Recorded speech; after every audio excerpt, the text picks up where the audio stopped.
Kanchipuram వకుడా silks నాణ్యత మా ప్రాధాన్యత. మదీనాగూడ, మియాపూర్, హైదరాబాద్ లో త్వరలో శుభారంభం.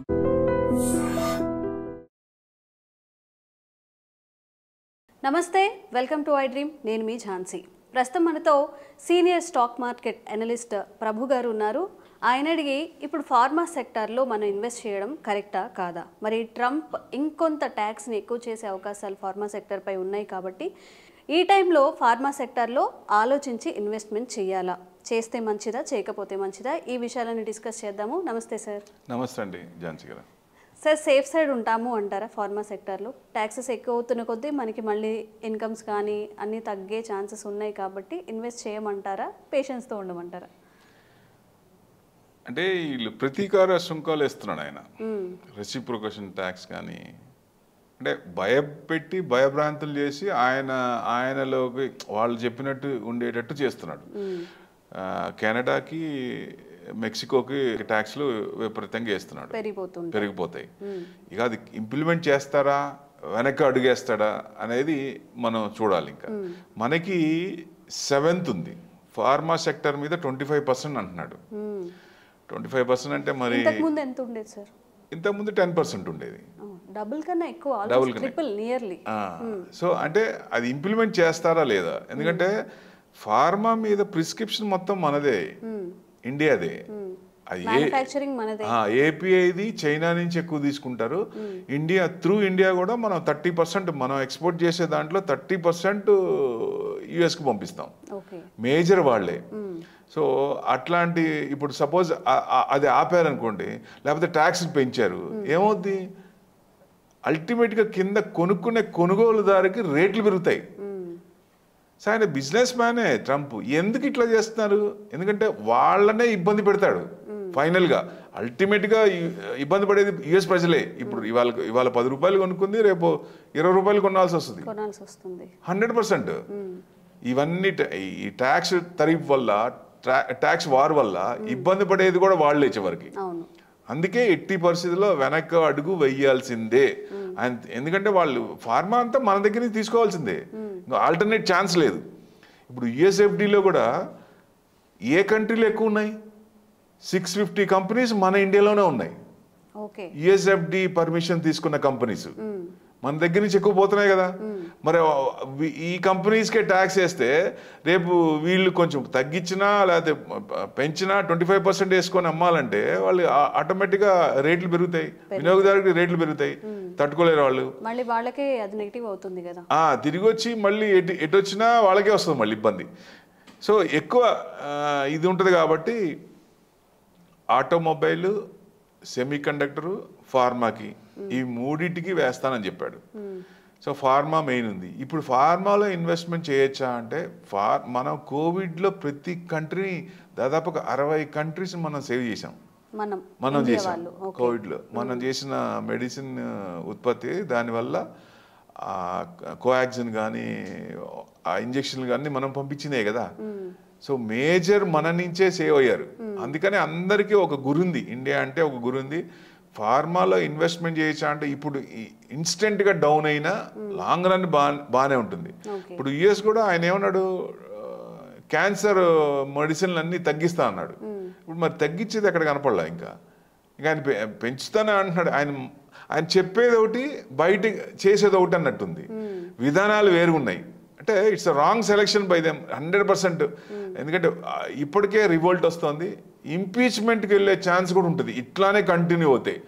ఏదేమైనా ఆయన మార్క్ ఫస్ట్ 3 months 6 months ఉంటుంది. ఎవరైనా ఇప్పుడు కొత్తగా వచ్చినప్పుడు ఒక కంపెనీ నుంచి ఇంకో కంపెనీకి CEO వచ్చినప్పుడు ఆయన ఏం చేస్తాడు, నా మార్కు కనపడాలి అనే ఉద్దేశంతో కొంచెం చేంజెస్ చేస్తాడు. 100% కనపడాలి కాబట్టి. సో ఇప్పుడు ఈయన కూడా అంతే అనుకోవాలా, లేకపోతే ఇంకా ఈ 6 నెలలు కాబట్టి ఇంకా కంటిన్యూ చేస్తాడా? పడేది ఇబ్బంది వాళ్ళే అల్టిమేటింగ్గా. సో ఎంతవరకు ఉంటుంది అనేది మెయిన్ కారణం. ఒకసారి ఇంక్రీజెస్ చేస్తే ట్యాక్స్ ఇయర్ మొత్తం లేదా ఆయన ఉన్నంతకాలం అలా ఉంటుందా? మళ్ళీ ఏమైనా చేంజెస్ పాలసీలు చేంజ్ చేయొచ్చు. ఇప్పుడు మనకి చేయాల్సిన పని కూడా లేదు, లేకపోతే అసలు 0 ట్యాక్స్ కూడా చేయొచ్చు, తగ్గించినా కూడా తగ్గించవచ్చు. అదే యుఎస్ పాలసీ ఇష్టం. సో ఏది లాభమో ఏది నష్టమో చూసుకొని వాళ్ళు ఎవరికి ఎక్కువ చేయాలి, ఎవరికి తక్కువ చేయాలి, ఎవరు ఆయన మాట వినాలి. ఎందుకంటే ఎక్కువ మెడిసిన్ మనదే కాబట్టి మనం చెప్పినట్టు ఆయన వినాలి.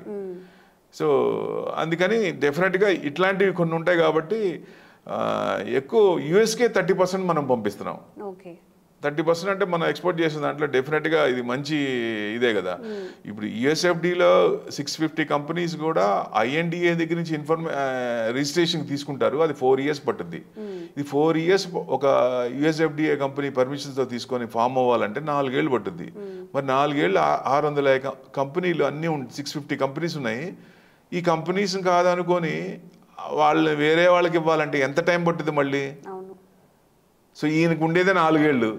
ఈ 4 ఏళ్ళు మరి ఎంతవరకు చేస్తాడు, ఎన్ని కంపెనీలకు చేస్తాడు? ఈ 4 కాబట్టి ఈ కంపెనీలు కూడా ఇంత ఇన్వెస్ట్మెంట్ చేసి ఆ యుఎస్కు ఉన్న అవకాశాన్ని పోగొట్టుకోరు కదా. సో ఇలాంటివన్నీ ఇబ్బందులు వస్తుంటాయి. సో ఇట్లాంటివన్నీ రాకుండా ఉండాలంటే సరైన డిసిషన్స్ ఉండాలి. ఎందుకంటే అవ్వాలి, ఎట్టి పరిస్థితుల్లో వాడిని 6 months లోనే అవ్వాలి. ఫస్ట్ 6 months లోనే 3 months 6 months లో మారాలి. ఎందుకంటే మెక్సికో కెనడా ట్యాక్స్ అంటున్నాడు, అది తెలిసిపోద్ది. నెక్స్ట్ మళ్ళీ 7th మనది ఉంది. సో ఇట్లా డెడ్ ఎండ్ ఉంది కాబట్టి ఆయన ఈ లోపలే కొంచెం ఇది చేసుకొని మేబీ వాళ్ళు కూడా ఆల్టర్నేటివ్ చూసుకుంటారు కదా. ఇప్పుడు ఇంత ట్యాక్స్ మనకు వస్తున్నప్పుడు ఎవరైతే ట్యాక్స్ తక్కువ ఇస్తారో వాళ్ళకి ఎక్స్పోర్ట్ చేద్దామని వాళ్ళు కూడా నేను అనేది అదే. యుఎస్ఎఫ్డిలో పర్మిషన్స్ ఉన్న కంపెనీ ఏ కంట్రీ ఉంది? ఎక్కువ కంపెనీస్ ఉన్నాయి, ఎక్కడున్నాయి? లేవు. మన దగ్గర ఉన్న ఏ కంట్రీకి లేవు. సింగిల్ డిజిట్ నెంబర్లో ఉంటాయి. మనకు 650 ఉన్నాయి. ఈ పర్మిషన్స్ అన్ని ఇప్పటి నుంచి స్టార్ట్ చేసి వేరే కంపెనీ కంటే ఎట్లా వస్తాయి? రావు కదా. అది టైం పట్టుద్ది కదా. టైం టేకిన్ అది. ఐఎన్డిఏ నుంచి మళ్ళీ పర్మిషన్ తీసుకోవాలంటే 4 years పట్టుద్ది మినిమం ఆ పర్మిషన్ రావడానికి.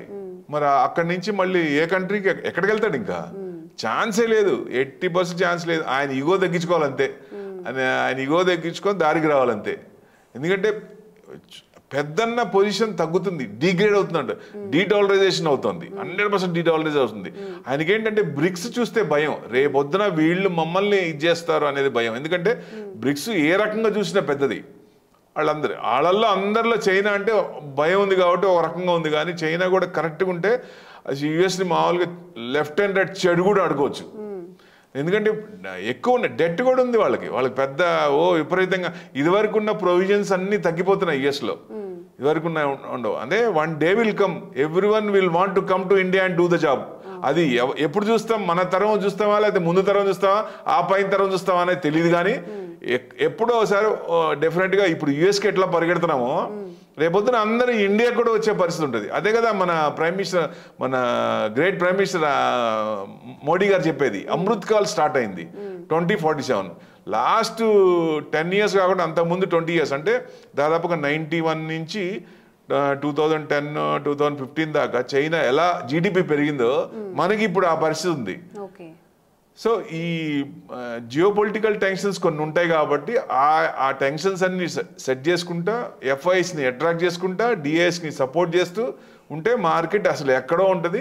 ఇన్వెస్టర్స్ అందరు హ్యాపీగా ఉంటారు, బ్రహ్మాండంగా ఉంటుంది. జీడిపి కూడా మనకు అనుకున్న దానికంటే ఎక్కువ వస్తుంది. సో ఇవన్నీ చూడాలి కాబట్టి దీని ప్రకారం ఉంటుంది. అంటే ఎక్కువ జెనరిక్ మెడిసిన్స్ కూడా మన దగ్గర నుంచి యుఎస్కి వెళ్తున్నాయి. సో జనరిక్ మెడిసిన్స్ కూడా వేరే వాళ్ళ నుంచి వచ్చేది కూడా ఇది ఉంది. వాళ్ళు మనం ఎక్స్పోర్ట్ చేసిన దానికి వాళ్ళు వేసే ట్యాక్స్ 0.1%, మనం వాళ్ళకి వేసే ట్యాక్స్ 10%. సో ఇప్పుడు గవర్నమెంట్ కూడా ఆలోచిస్తుంది యుఎస్ ప్రొడక్ట్స్కి మనం చేసే దాంట్లో ఏమేమి తగ్గించగలం, ఏమేమి చేయగలం అనేది కూడా చూస్తుంది అన్నీ. ఎందుకంటే లాస్ట్ టైం ప్రైమ్ మినిస్టర్ గారు మొన్న వెళ్ళినప్పుడు మొత్తం అన్ని ఇది చేసుకొని వచ్చినట్టున్నారు. కొంచెం అన్ని తగ్గుతున్నాయి. ఎగ్జాంపుల్ టెస్లా 110%, అది 15% ట్యాక్స్. అది కూడా మ్యానుఫ్యాక్చరింగ్ చేస్తే 15%, ఇక్కడ మ్యానుఫ్యాక్చరింగ్ ప్లాంట్ పెడితే. లేదు అంటే 70%. 70. సో 110 నుంచి 70 వచ్చినా బ్రహ్మాండమే. అని బయట నుంచి కార్లు వేసుకొని ఇక్కడ అమ్ముకోవడానికి లేదు. మన మెయిన్ కండిషన్ ఏంటంటే ఎవరైనా సరే ఇక్కడ మ్యానుఫ్యాక్చరింగ్ చేసి ఇక్కడ సేల్ చేయాలి. అప్పుడు ఎందుకంటే ట్యాక్స్ మనకి ఎక్కువ వస్తుంది, మనకి ఎక్కువ గవర్నమెంట్ జీడిపి కూడా బాగా ఫ్లరిష్ అవుతుంది, ఎక్కువ ట్యాక్స్ వస్తుంది ఆ కంపెనీ నుంచి. సో ఆ కండిషన్స్ ఉంది కాబట్టి డెఫినెట్గా వాళ్ళు ఇక్కడ మ్యానుఫ్యాక్చరింగ్ ఇంకా చేస్తామా, లేకపోతే ఇమీడియట్గా సేల్ స్టార్ట్ చేసి 1-2 yearsలో మ్యానుఫ్యాక్చరింగ్ ప్లాంట్ పెడతామా అనేది వాళ్ళు ఆలోచిస్తున్నారు. ఇమీడియట్గా స్టార్ట్ చేస్తే అది మంచిది. ఎంత ట్యాక్స్ రావాలో అంత ట్యాక్స్, ఇలాంటి ట్యాక్స్లన్నీ తీసుకొని మనకున్న మిడిల్ క్లాస్ ఫ్యామిలీస్ ఎక్కువ కాబట్టి అసలు ఈ ఇన్కమ్ ట్యాక్సే ఎత్తేయచ్చు. ఇట్లా కొన్ని మేజర్ ఉంటాయి. కొన్ని కంట్రీస్లో ట్యాక్స్ లేదు కదా. ఇప్పుడు అమెరికా కూడా ట్యాక్స్ తీసేసింది కదా సార్ వాళ్ళ సిటిజన్స్కి. ట్యాక్స్ ఉంది, వాళ్ళకి ఉంది, ట్యాక్స్ ఉంది. ట్యాక్స్ లేకుండా ఇన్కమ్ ట్యాక్స్ ఉంది. మీకు దుబాయ్ లేదు, యుఏఈ లేదు. సో వాళ్ళకి ఇన్వెస్ట్మెంట్ హెచ్ఎన్ఐ క్లయింట్స్ కూడా అక్కడ ఏ కంట్రీస్ అయితే మేజర్ ఒక 10 కంట్రీస్ ఉన్నాయి, ఆ కంట్రీస్కి అమౌంట్ వెళ్ళిపోతుంది. ఎందుకంటే అక్కడ మనం 30% స్లాబ్లో ఉన్న వాళ్ళు ఎంత కడుతున్నారు, 42% కడుతున్నారు. అంటే ₹1 కోటి సంపాదిస్తే 42 లక్షలు గవర్నమెంట్ కడుతున్నారు. మరి అది పెయినే కదా.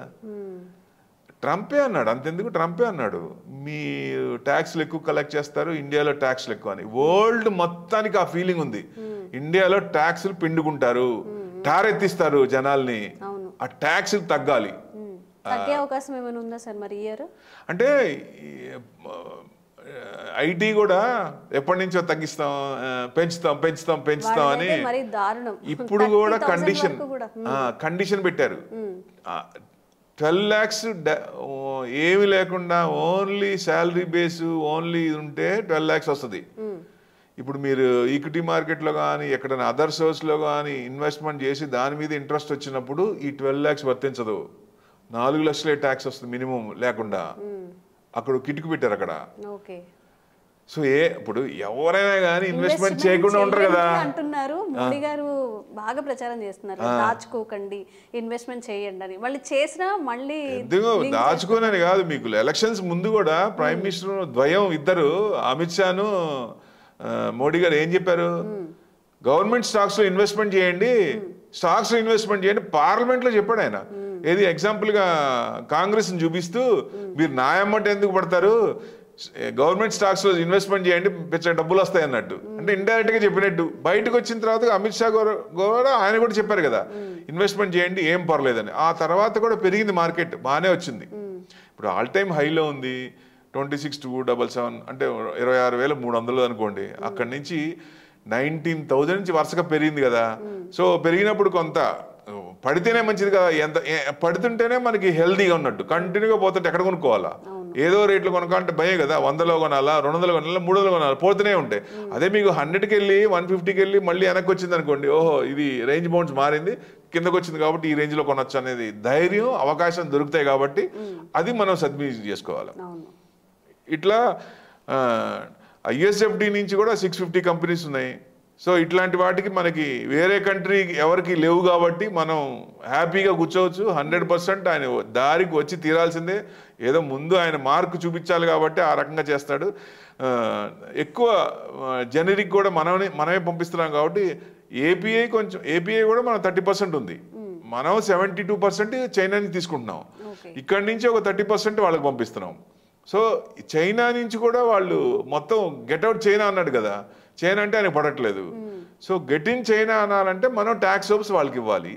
ఆ ఏఎంసీలు ఏవైతే ఉన్నాయో, ఎంఎన్సీ కంపెనీలు ఏవైతే ఉన్నాయో ఆ కంపెనీలన్నీ మనం అట్రాక్ట్ చేయాలి, వాళ్ళకి ట్యాక్స్ హోప్ ఇవ్వాలి. చైనా నుంచి వచ్చే కంపెనీల్లో దాదాపుగా ఫార్మా కంపెనీ కాకుండా మిగతా కంపెనీలు ఒక 30 కంపెనీస్ బయటకు వద్దాం అనుకున్నప్పుడు last 5 yearsలో 15 companies has gone to Vietnam. Vietnam ఎంత కంట్రీ, ఇంత చిన్న కంట్రీ, వాళ్ళు ట్యాక్స్ భయంకరంగా ట్యాక్స్ ఇచ్చారు, అట్రాక్ట్ చేసుకున్నారు. యుఎస్ సెక్రటరీ కూడా మొన్న వచ్చినప్పుడు ఆయన అదే అన్నాడు, మీరు యుఎస్కి రండి, మా దగ్గర కూర్చోండి, మీరు చెప్పండి ట్యాక్స్ ఏమేమి ఇస్తారు వాళ్ళకి చెప్పండి, డెఫినెట్గా వస్తారన్నాడు. ఆ పని చేస్తే డెఫినెట్గా మనకి కంపెనీలు అక్కడ యుఎస్ నుంచి చైనాకి వెళ్ళటానికి 40 సంవత్సరాలు పట్టింది ఇది షిఫ్ట్ అవడానికి. మళ్ళీ అక్కడి నుంచి ఇక్కడికి రావడానికి అంత టైం పట్టుద్దా? పట్టకుండా చూడాలంటే మనం ఏమి ఇవ్వాలి, గవర్నమెంట్ ఏ రకంగా పాలసీలు తేవాలి. పిఎల్ఐ స్కీమ్ కింద ఇస్తున్నాం. పిఎల్ఐ స్కీమ్ బ్రహ్మాండం, అసలు మోడీ గారు పెట్టిన ప్లాన్ పిఎల్ఐ స్కీమ్ సూపర్. కొన్ని వందల కంపెనీలు హ్యాపీ అని, ఇన్వెస్టర్స్ కూడా వాటిలో ఇన్వెస్ట్మెంట్ చేసిన వాళ్ళు అందరికీ డబ్బులు వచ్చినాయి. అట్లాంటి స్కీములు కొత్తవన్నీ వచ్చి ఎక్కువ ఇది చేస్తే డెఫినెట్గా అందరూ మనకల్లే చూస్తారు, మనం హ్యాపీగా ఉండొచ్చు. సో ఎక్కువ అందుకని మన డెఫినెట్గా ఫ్యూచర్లో ఫార్మా సెక్టర్ కూడా బాగానే ఉంటుంది. ఇమీడియట్గా కొంత అంటే విపరీతంగా ఏం పడలేదు, కొన్ని స్టాక్స్ అయితే 40-50% పడ్డాయి. ఫార్మాలు అంత పడలేదు కదా, అందుకు కొంచెం అంటే వాలటాలిటీ ఎక్కువ ఉంది దాంట్లో. సో న్యూస్ని బట్టి ఉంది కాబట్టి డెఫినెట్గా మనం పార్ట్గా కొంచెం ఫార్మా సెక్టర్లు కూడా కొంచెం ఇన్వెస్ట్మెంట్ చేయటం ఉత్తమం, ఇప్పటి నుంచి స్టార్ట్ చేయటం. ఎందుకంటే ఇక్కడి నుంచి మహా పోయిన మార్కెట్ 22,000 అక్కడి వరకు రావచ్చు, లేదా 21,500 ఇస్ లీస్ట్, 22 ఈజ్ లీస్ట్ అనుకోవచ్చు, లేదు అక్కడ ఏదైనా కట్ అయితే 21,500, అంతకంటే పోకపోవచ్చు. 500 100% ఎక్కడో చోట తీసుకోవాలి, యూటర్న్ తీసుకోవాలి. మార్కెట్ కూడా చూస్తోంది గవర్నమెంట్ ఏం చేస్తుంది, ఏది పాజిటివ్ న్యూస్ వస్తుందో చూస్తోంది. ఆ పాజిటివ్ న్యూస్ రావాలి, ఆ పాజిటివ్ కోసం చూస్తోంది. ఈ వేరే నెగిటివ్ ఏం లేదు. స్కామ్లు ఉన్నాయా? ఇదివరకు ఉన్నట్టు స్కామ్లు ఏమున్నాయా? ఏమి లేవు కదా. కంపెనీస్ బాగున్నాయా? ట్యాక్స్ ఎక్కువ కడుతున్నారా? గ్రోత్ ఉందా? Q3 ఒకటి బాగాలేదు, Q2 Q3 బాగాలేదు, Q4 బాగుంది అనుకోండి, మనం యూటర్న్ తీసుకున్నట్టే. Q4 బాగుందా లేదా మనం చెక్ చేసుకోవాలి. సో దాన్ని బట్టి ముందుకెళ్ళచ్చు. Okay, thank you sir. Thank you అండి.